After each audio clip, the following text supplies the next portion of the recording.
I think if they really stood back in their life, they would see that there's a toxic uncle, there's a toxic boss that they've had. I think as you're talking about this new understanding of narcissism, it's kind of paralleling their discovery of autism and how it's a lot more widespread. This neurodivergence with autism is a lot more widespread than we thought. We just didn't know what to look for.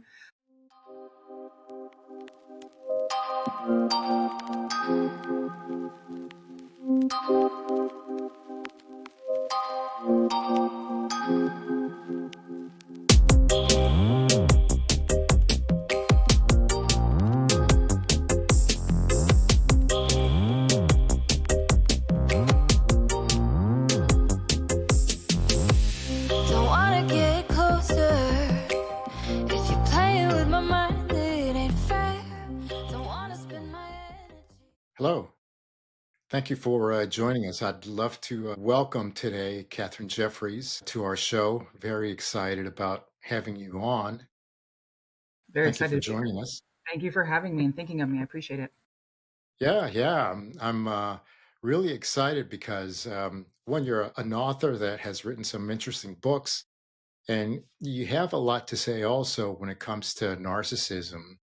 And, Catherine, one of the things that we find is that people that have and are going through this horrible experience have such a difficult time talking about it and explaining the experience. And I think you articulate things so well that I think people will be able to get a much better understanding of the experiences that people have. And I know you have gone through relationships like this as well.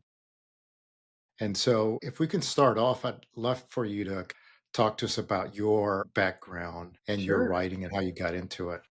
Yeah. I was raised in the Mormon church, which is very high control, very manipulative in and of itself. And then I was raised by two narcissistic parents. My dad is a corporate litigator, or was, and my mom was born and raised Mormon. So they're both very, I think, well versed in how to control and especially articulate that level of gaslighting and manipulation that so many people experience. So they just really created a whole reality for us that was very, very difficult to navigate. I started writing novels when I was 12. They were pretty, yeah, I would call them dark fantasy, pretty intense. And when you're raised with a dark religion that kind of centers around doomsdayism and the end of the world and all of this darkness coming at you, I think your child brain kind of goes in that direction, and when you're raising kind of a darker home as well, I think there is a need for an outlet and a detachment or a dissociation, more accurately, that I just fell in love with as a writer. So when I started writing when I was 12, it was definitely this emotionally safe place for me to explore myself, explore different ideas, explore different worlds that I created. So and create the rules. Also, I could create the rules of that world and be very, very in control of the characters and the outcomes, which was important to me as a kid. And it just flourished from there to where I studied English and continued on to get published a couple of times. And I'm working my way back into it now, after being a mom for a bit. So very exciting. Hmm. I'm looking forward to a lot. Yeah, quite an experience. And you mentioned about growing up in the Mormon religion, and you've also had studies, or you did study religious studies as well in college, did you not? Well, it was required at BYU. That was the only option my parents gave me, was to go to BYU, that they were willing to Hmm. support. And so, yes, in that, you kind of are forced to have a minor in religion. And so, yeah, I studied the Bible, I studied the Book of Mormon, and I also took classes in Islam and Judaism on my own, just because I was really fascinated with those belief systems. Hmm. So I think the reason I ask is because you articulate things, like I said, really well. And with your background in religion, it would be interesting to understand from your perspective how that dogma plays into the environment of narcissistic control within a family in terms of having such a structured environment. And I wonder how that impacts the whole narcissistic aspect of control. I don't know if you have any thoughts Yeah. or any Yeah. experiences you can share. I think I had several, you know, I would say dogmas coming at me. We have, American patriarchy or Western patriarchy. And when you couple that with a religion, it is very righteous of you to submit, to give your power over and trust, especially with men.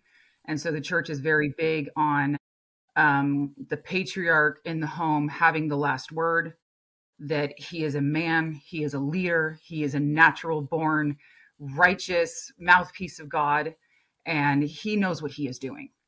And my mother, being a very self righteous narcissist, really bought into the step counting that I call it in the Mormon church of we are going to do everything the way we are supposed to do it, and we will be blessed for it. And you're never to talk back to your parents. You're never to speak over authority.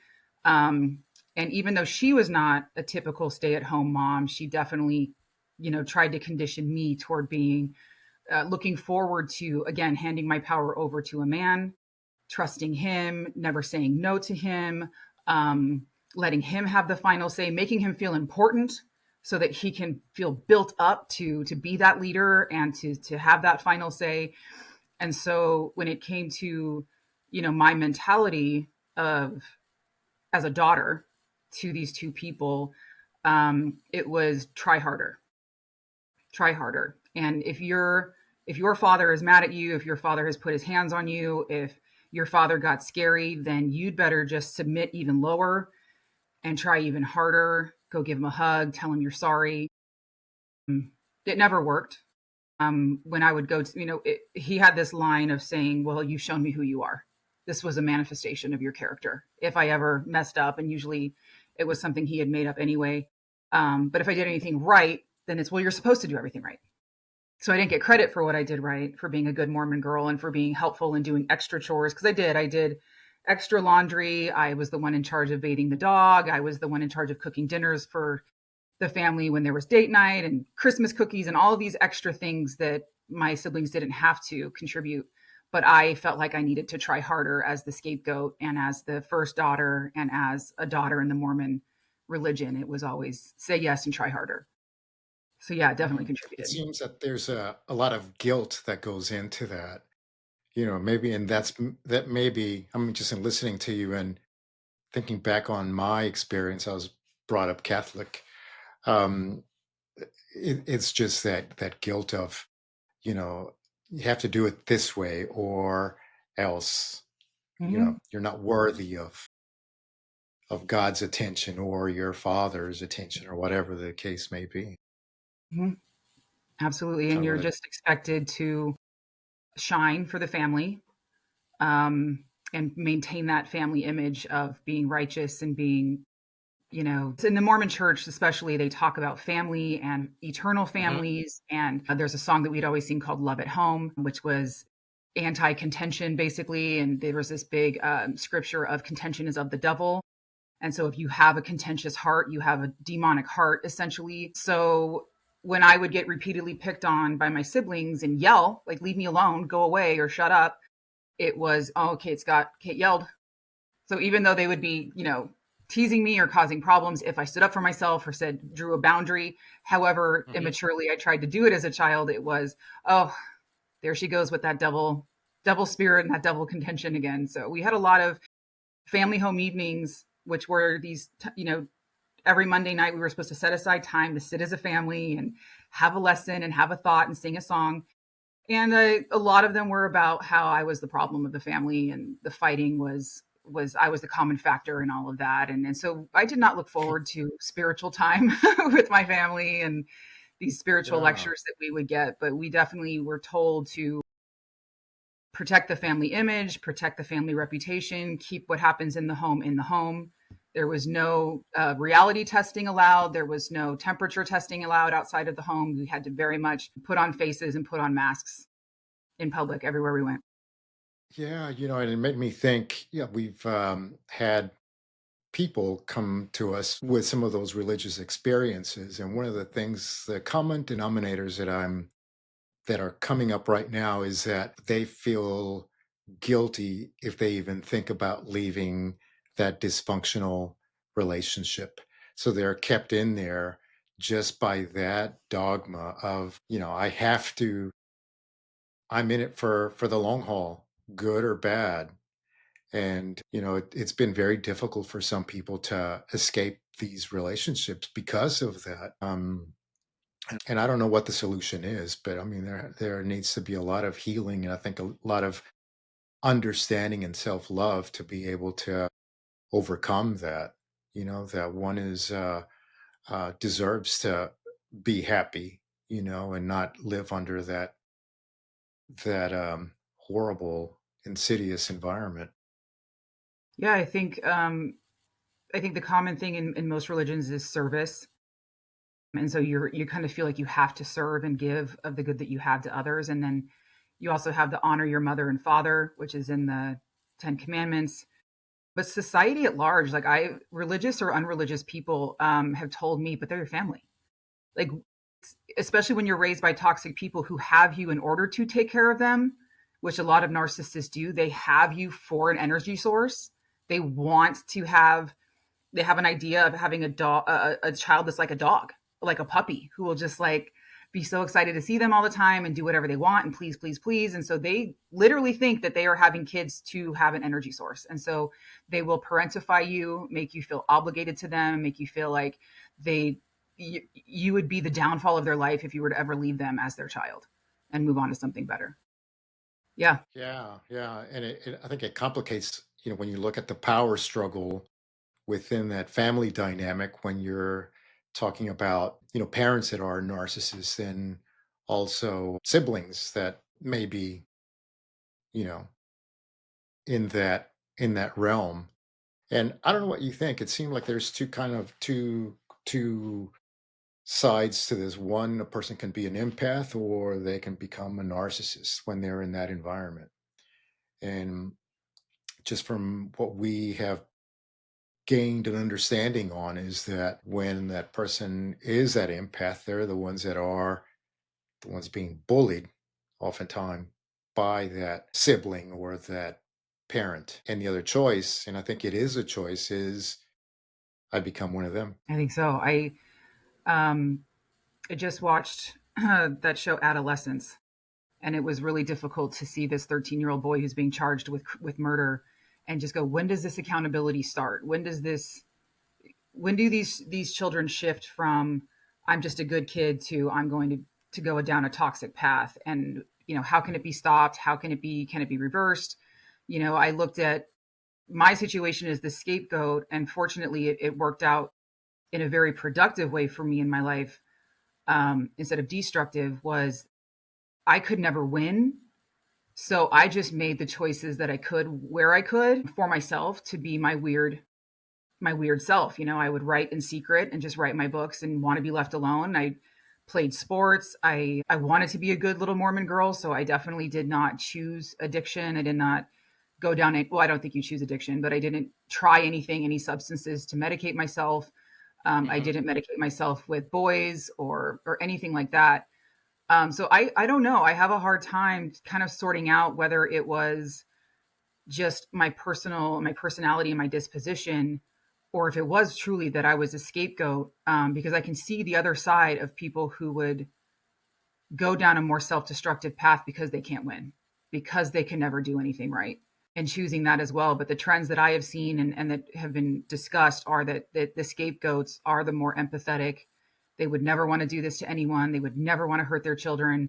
And I'm interested to learn more about that as they continue to study this, and what the scapegoat's brain did to decide to go down the better road. But yeah, I've have siblings who would say, "Well, I want to be just like dad because dad has a great life. Everything's worked out for him, so I want to be like dad." And they would purposely enact cruelty, perpetuate cruelty because they saw that that worked for him. He was moderately successful. His wife never left him. He had kids. He was very respected in the church. So it worked. Why would they choose anything else? Yeah, yeah. And I don't know if there's a formula for it, but as you're mentioning this, one of the things that I think about, what are those triggers, if there are triggers, that will make an individual go one way or another, whether it's a child or an adult going through these situations? Because I do think that it is choice. Yeah, I look at, you know, just in kind of reevaluating a very difficult relationship with one of my siblings.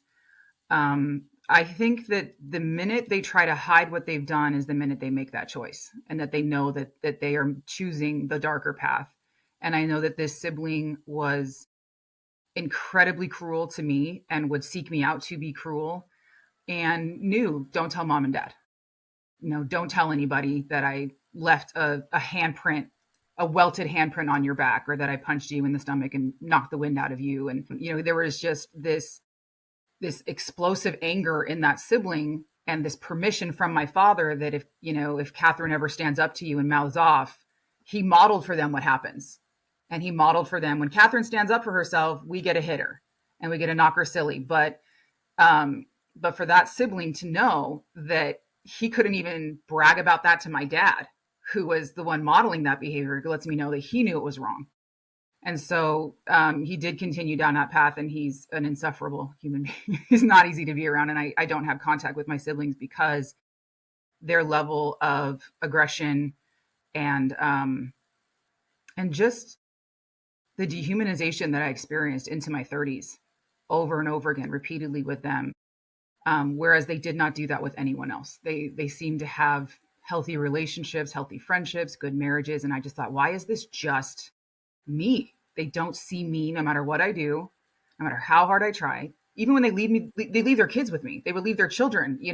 One of them named their children after me, one of their children. And so it was so confusing to not ever reach personhood, is the only way I can put it, in their minds. And I don't know if you can be partially pathological. I don't think you can, or if you could just have it toward one person, or if that's how deep that childhood conditioning goes, that only this one person isn't a person, but everyone else is. I don't know. I don't know. It's really interesting to look at that and re-examine that, though, as I continue to heal and reassess things.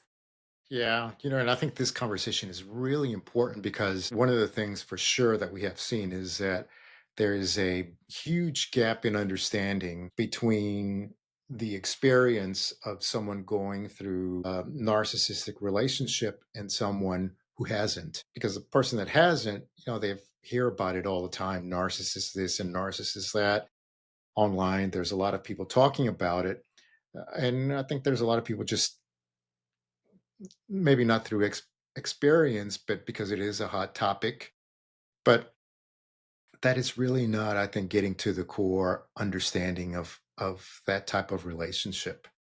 And so, someone that has been victimized, when they talk to someone else, oftentimes, there's a disconnect because they can't comprehend that level of um, terror that people are going through, and the hell.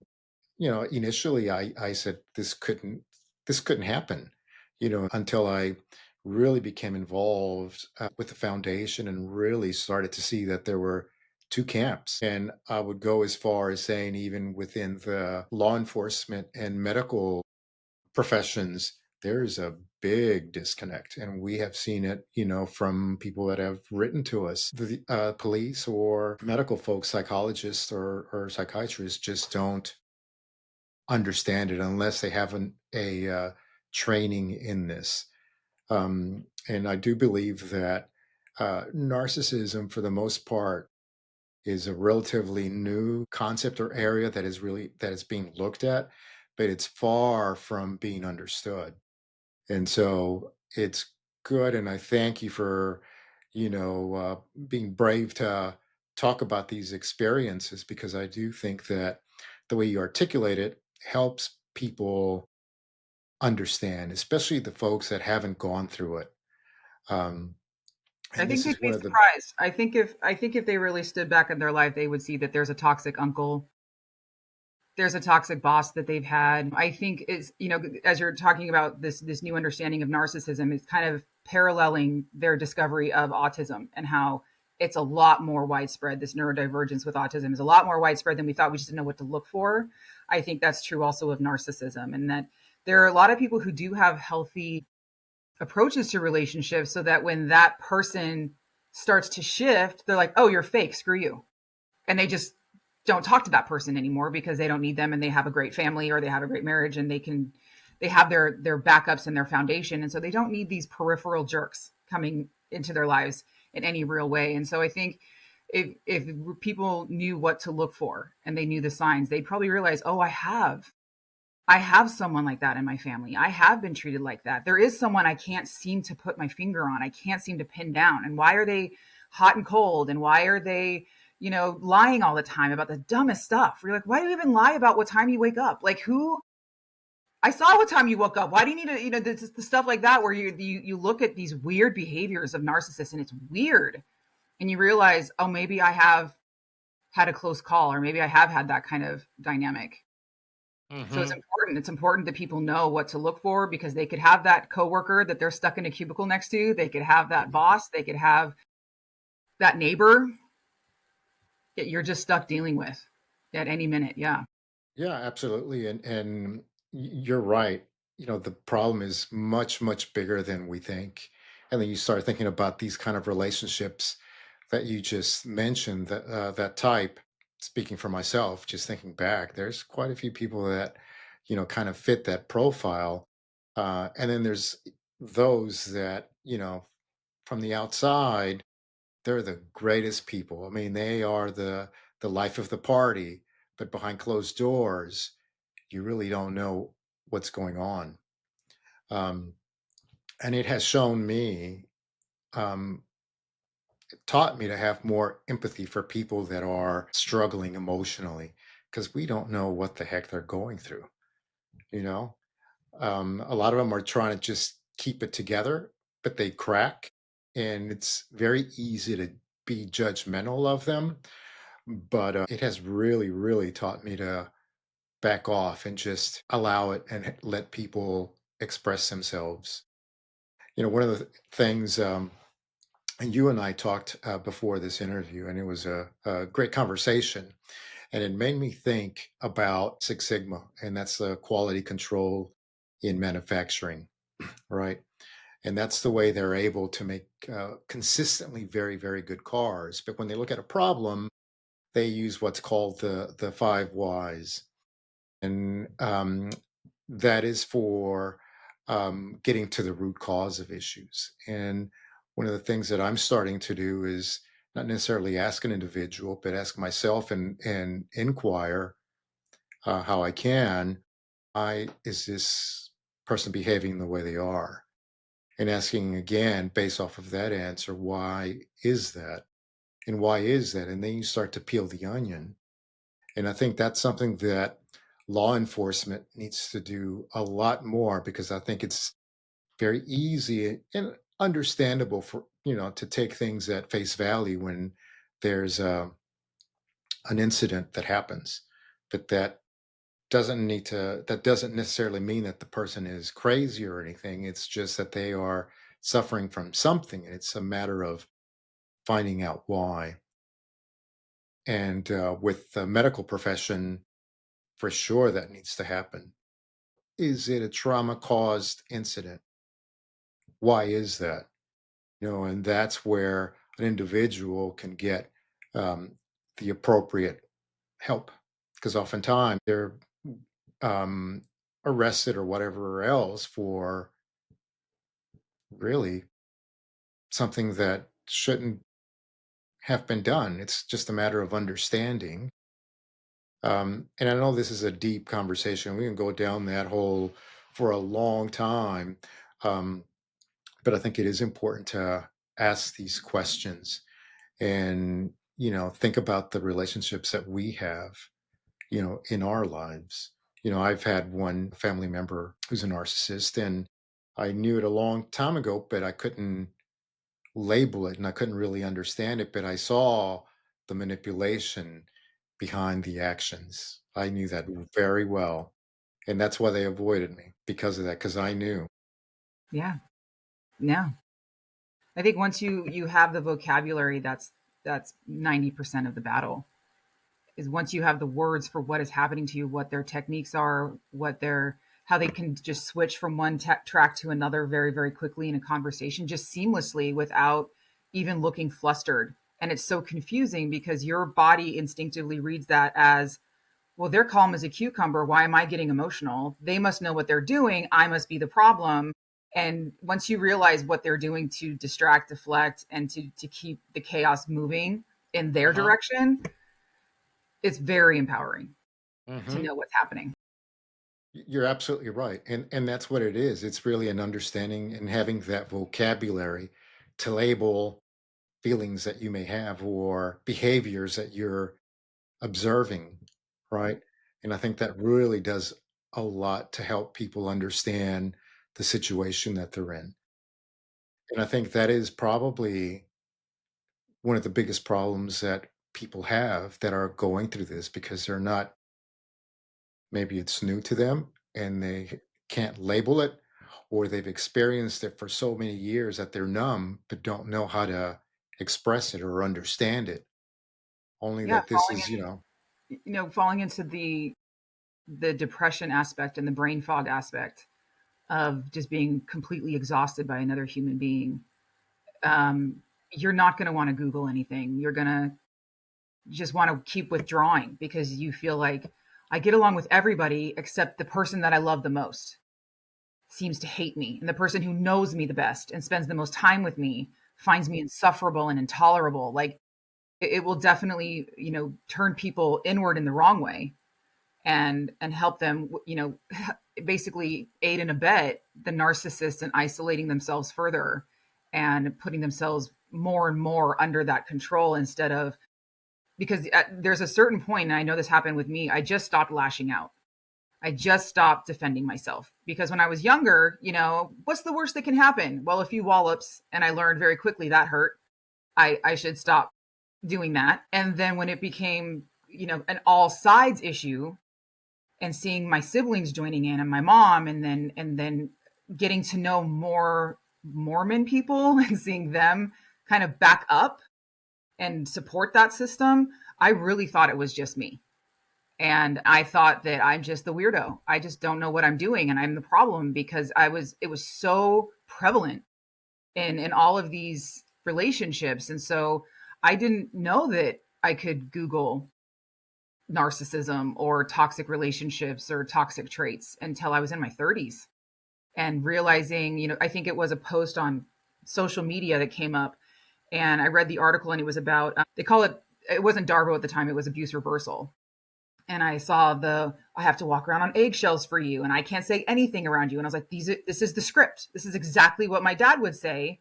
And I went down that rabbit hole and realized, oh wait, I have a role to play in this. I'm the scapegoat, and then there's the golden children, and then there's the invisible child, and my mom's the enabler, and my dad's the narcissist. And just to kind of get those words and get that structure and understand there is a way that this is done, and there's a method to this madness, and it's not me. That was, I don't know how I happened to fall upon it, but I hope that the people who are in that dark, cornered, buried place, have that one light, have that one aha moment of, it's not me. I need to dig my way out. I have to.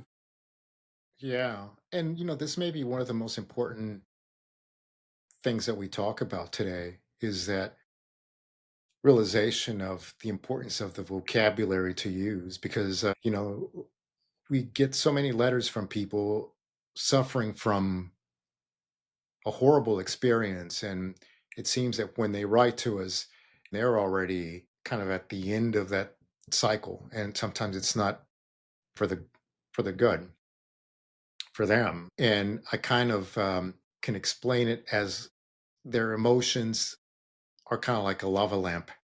They can't place it. Everything is just constantly moving.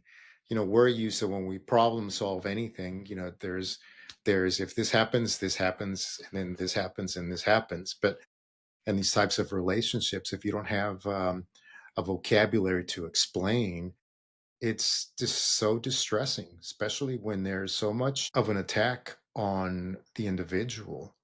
You can't think, and I think this is probably why it's so important, for you as you're putting the word out. You articulate it so well, the experience, that I think it does help people to understand what they're feeling. And what we try to do is to educate people, support them, and be an advocate for them.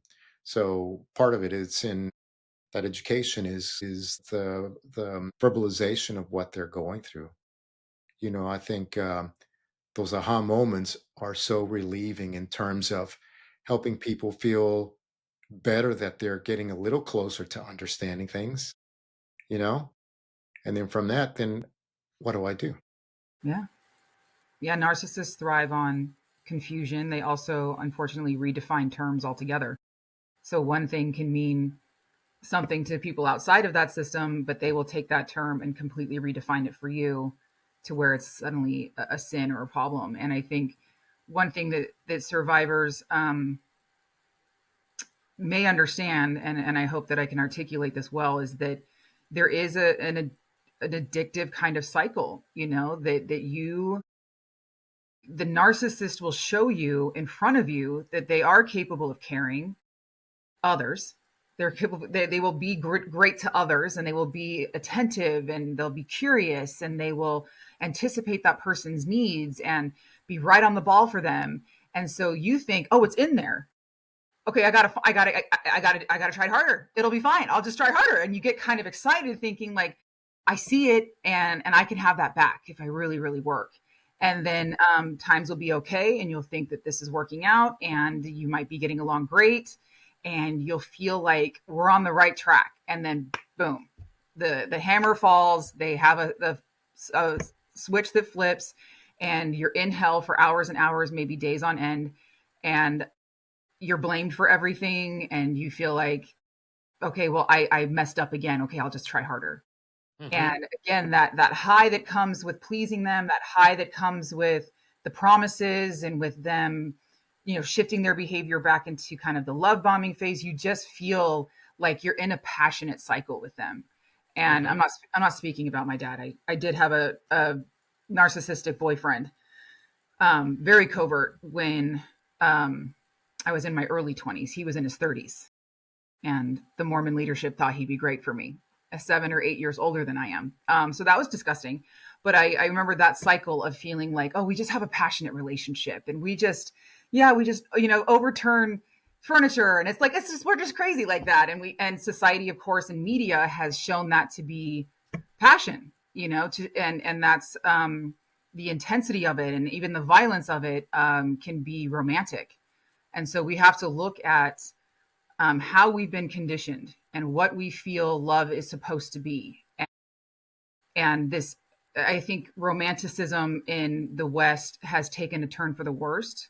Romantic relationships need to be based on friendship first and foremost, all the qualities of friendship, and that means loyalty, consideration, compassion, communication.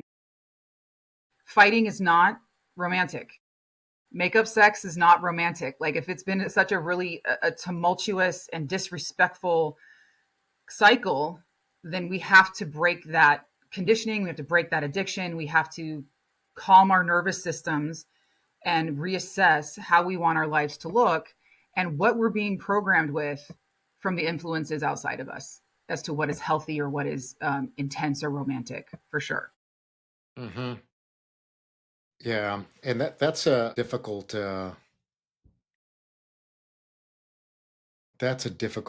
dynamic, because the victim is a food source for the narcissist, and it'll last as long as they feel that you are a food source. And when you're done, or when they're done, then you go into the discard phase. And this could be months, this could be years, this could be decades, a long relationship, right? And so for people going through this experience, one of the things that comes from the verbalization or having the words to describe the experience is that awareness, as you said, that aha moment of this is what's happening to me, you know? And it does take a lot for an individual to accept where they are and probably even more to get out of that situation. I think one solution to that, and it's difficult, and I don't think everyone has this option, is to find someone who you know you can trust and tell them what's happening. Tell them that you're Yeah. confused. Tell them that this doesn't feel right. I know that when I was dating that horrible man, I went to my mom, and my mom said, "Well, don't tell me because you'll forgive him and I won't forget." And so then I went back to him thinking I'm supposed to forgive him. And there was more and more abuse. But I know now if I'm, in a friendship or, exploring a romantic relationship, if there's something that I want to leave out of a conversation with someone that I admire, a friend that I admire and trust, that's exactly what I should be telling that friend. Because I'm trying to sugarcoat this new relationship and I'm trying to, honeymoon it and say, no, no, no, it's fine. It'll probably be fine. It won't. If there's a trait that's making me uneasy and I want to hide it from my friend because it might make that person look bad to the friend that I love and admire, that's exactly what I should be telling that friend to see. Is this a problem? Is this a red flag? And so I hope that people who are out of narcissistic relationships, they build that community, and those that are in it Mhm. find it and say, is this normal? Because this doesn't feel okay. And any healthy person would tell you, absolutely not. That's not okay at all. You deserve better than that. And Mhm. so I think that's the one linchpin that a lot of people are missing in these dynamics because they are isolated. But if there is someone that you can reach out to and say, Yeah. I think this is happening to me, then that's the beginning of you building your way out. Yeah. Absolutely. And I think to get to that point, from that level of awareness, it also is having that self-respect. Because I think the narcissist tries to do everything they can to destroy that, to make the individual feel that they're worthless. No, it takes courage. The person, I mean, we all have the right to have a good life, to be loved properly, to love and to be respected. And so, as you said, it's reaching out to friends if they have them. Because one of the things also that a narcissist will do is, by design, destroy the support system around the individual, friends and family. Oftentimes, and we get this all, from letters from people, they've had the narcissist turn their family against them and friends and cut them off from everything. And so I think the friend route is really a great way. And if they don't have that, then maybe looking at an organization that may be able to help in trying to avoid getting to the point where it really does become a life or death situation, because it does happen. Yeah, I think, one of my main struggles, and I think that this happens to anyone who's in a relationship, either from a very young age in terms of being raised in it, or you got married really young, um, and have been married for a long time, is that you ultimately start thinking, I'm the narcissist. I'm totally the narcissist, because that's, again, the narcissist redefining terms. That if, for me personally, it was if I stood up for myself or wanted people to be kind to me, I was selfish. And you don't get special treatment. You know who wants a special treatment? Narcissists. And you just want everyone to go out of their way to treat you like a princess and worship you. And so reality testing kind of came in for me, where I looked at who I was outside of the home. And even then, I thought, I'm faking it. Because my dad would say, well, if people are nice to you, it's because either they're fake or you're fake. He didn't think I could ever have real friends. He made that very clear, that my relationships were because I was fake and I wasn't really that nice of a person. So it's difficult to navigate that when you're so used to being maligned and, again, having the vocabulary taken from you and warped and distorted. But ultimately, I did have to look at the evidence and the patterns. And I was only not myself and only out of sorts when I was with those people. When I was outside of the home, I was a really fun, silly kid, and I loved making people laugh. I wasn't seeking out people to hurt. And even when I was at home with my family where I was the narcissist, I never sought anyone out to hurt them. I never badgered anybody or stalked anybody in the home. Like I was badgered and stalked. And then later in life, you know, when my marriage started getting a little rocky and my relationships with my family was falling apart and I was losing Mormon friends, I thought, oh my God, like this is, I'm losing everything and everyone. I must be the problem here.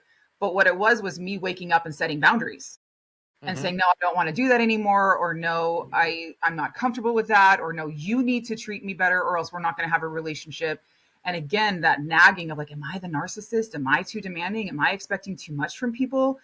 You know, when you come out and you start being healthy, you will wonder about yourself and ask that question. But ultimately, it comes down to intention. And I never set out to hurt anybody. I never attacked people. I never maligned anyone. I never tried to mess with anyone's reality. And so it is difficult when you've been in it for such a long time and you've been programmed and conditioned and essentially brainwashed by the narcissist to thinking that you are the narcissist. I just beg of you to keep running through the evidence in your head of who you are outside of it, who you were before it, who you want to be again. And if you're not looking for domination, control, and mind games and ways to hurt people, then I can guarantee you you'll heal from it. You'll return to yourself and just to keep that grasp on the memory of who you are and who you want to be. Hmm. I think, and that's what I was wanting to talk about, and I think you covered um, a lot of that, and that is, what does it take for someone to make that decision to leave that relationship? Um, it's not easy. It's not easy at all because you've been under such mind control for a very long time. And, you're obviously a very strong individual and you had, I think, the vocabulary, one, to understand the situation that you were in and make a decision to get out. Do you think there's a trigger that, and maybe that's not a fair question No, to I ask, no, I in terms of my waking up, or do you think what do you mean? in terms of making the decision to leave the relationship? For me, I just really took it to heart when I was about 34, 35. It was shortly after I left the Mormon church. And I just felt like I was hyper vigilant and I could not relax. And I thought, I'm the problem. I need therapy. And so I went to therapy, a non Mormon or never Mormon therapist. And I sat her down and I'm like, okay, well, I just left Mormonism and I just want to know what the rules are. And she's like, where? And I'm like, here, like in the world, like I'm out of Mormonism. So, like, what are the rules? She's like, just be a good person. And I'm like, come on, we can't trust people to just be good people. So, like, let's really break it down. And I really got to work with her in terms of um, being others oriented and looking around all the time and being that hyper vigilant person. And she said, well, what would happen if you didn't stand up for yourself with your family? And I was like, well, they would think that they were right. And she's like, so? And I'm like, well, but they're not right. And she's like, so what would happen if you just got along to get along? Like, let's just see what happens. And so I didn't know the term gray rocking. I inadvertently just started going along with stuff. And if they got mad, I would diffuse it. And I was like, oh, you seem upset. Well, let's just talk about something else, And I would try to get playful and a little bit theatrical and charming to kind of derail the argument and kind of soothe them and move along, just keep things moving. Hmm. And that was when I really saw that they just had a one track mind, that if I'm not picking the fight, they are going to hammer it. They are going to like, I'm sitting there like glove, hands are up. I'm surrendering. Let's just not get it. They were ready for a fight. They wanted that fight. They wanted that activation. They wanted that feeding. And when I would just sit there and go, you seem upset. I'm sorry. They were just so flustered because they wanted that, Right. energetic exchange. And so that really drove it home to me. I'm not the problem. I'm trying to be a peacemaker here and I am nothing but helpful. I really try. I never teased them like they teased me. I never instigated anything. I never brought up the fact that they were very upset that I left Mormonism. So they were constantly bringing up the church. And I would just say, well, we believe differently and it's okay. But they felt very disrespected. And so I would just say, it's okay. And they would go on about religion. And I'd say, okay, I know. I remember all that. Yeah, I was Mormon for 33 years, I remember. And they would just they wanted their big show. They wanted a grandstand, and so that was when I really saw like they are just jonesing to have it out with someone, and it was usually me. And so after a lot of realizing that there was no changing this, that there was nothing I Hmm. could do. And when I went no contact with my parents a couple years later, I had to go no contact with my siblings because they were carrying that water and saying, you need to go back to mom and dad. And we need to have this as we're a family and we need to be a family again. And I just said, well, you have to respect that I have two children. I have a marriage I'm working on. I cannot cater to my parents who lived 2 miles away from me because they are obstructing these relationships. They're obstructing my progress. They're liabilities. And I can't encourage morally. Morally, I cannot encourage their behavior. They are immoral human beings. They are hurting other people. They're hurting people in the church. I have to basically pull my endorsement for their campaign, for lack of a better term. Hmm.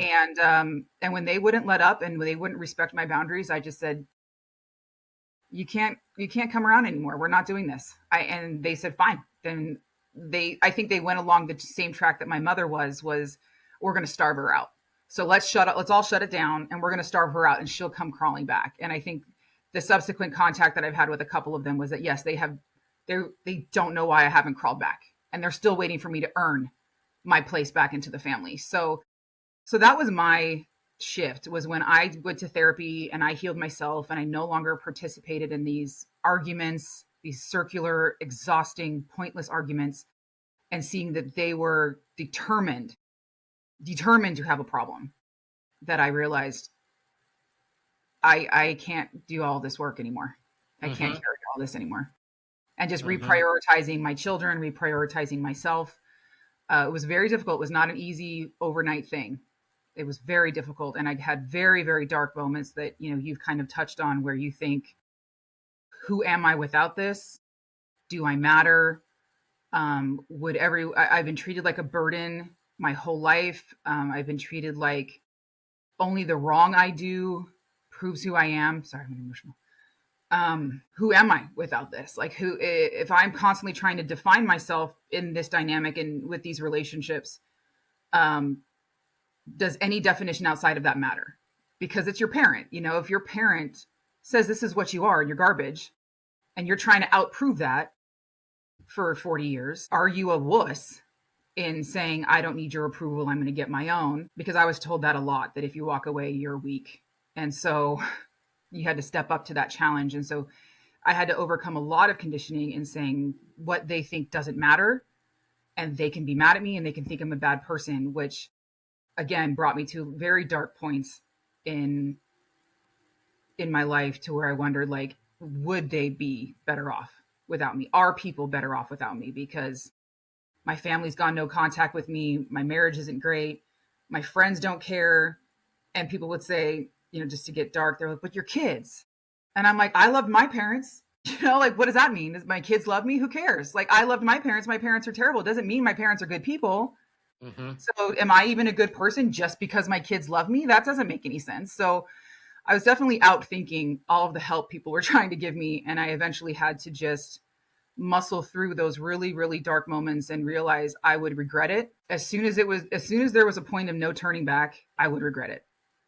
And I got through those really, really dark times somehow, and have pushed through to realize that yes, my marriage can end. Yes, my family relationship can end. Yes, I can have no real definition of the universe anymore and no idea of God, but my life still matters and I can still go forward and find opportunities for joy and opportunities for love and friendship. And it won't look like it did before, and it shouldn't. And it's scary to not know what to expect. Hmm. To only go forward knowing what you don't want to do anymore is terrifying. She's like, what do I do though? Like, how do I do this if I just don't do that anymore? I don't know what to do. So it was Right. very scary, very scary. But in resetting my homeostasis, in valuing my isolation and leaning into it, and when all of my, motherly obligations and human obligations were done, I could just do whatever I wanted to do and figure out what that was. Hmm. That was when I really started to see my value in and of itself and my value to myself and finding joy for myself. And that's all life really is, because we're all just kind of stuck in our own heads and we can't invite anybody in and we can't go into anyone else's. And we really just have our wonderful selves to talk to, sing with, educate, read, and entertain. And it can be a really beautiful thing when you get out of that chaos and step into the peace of knowing who you are and knowing it's okay not to know. Yeah. And Catherine, I think this probably could be a turning point for our viewers, people that are going through this now, because so many of them, of people that write to us, feel that, they're not worthy, that it's their fault. They think that everything that is happening is their fault. And we understand that that is conditioning, by the narcissist. And so it is a challenge for people to get over it. But I think, as you said, having that self respect and the strength to want something for yourself, and by using the vocabulary that is available now, and people can go onto our website, and we do have material there that may be able to help understand and articulate things, as well as what you share on social media, to be able to do so. I think that may help people to have the um, ammunition to start making that change in one's life. First, by awareness, right? And then self respect, and making the decision that, they are worthy of love, they are worthy of fulfillment in life, and being able to move on. Personally, when I looked at my relationships, I've looked at which relationships have served me and which ones haven't, in terms of fulfillment.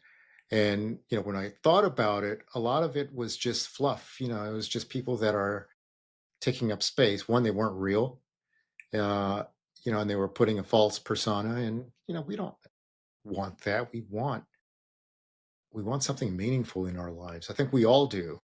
And so I think, with everything that has been said today, I think that may be, I think you laid out, I think, a good sense of how to articulate it to oneself, and having the strength to move forward.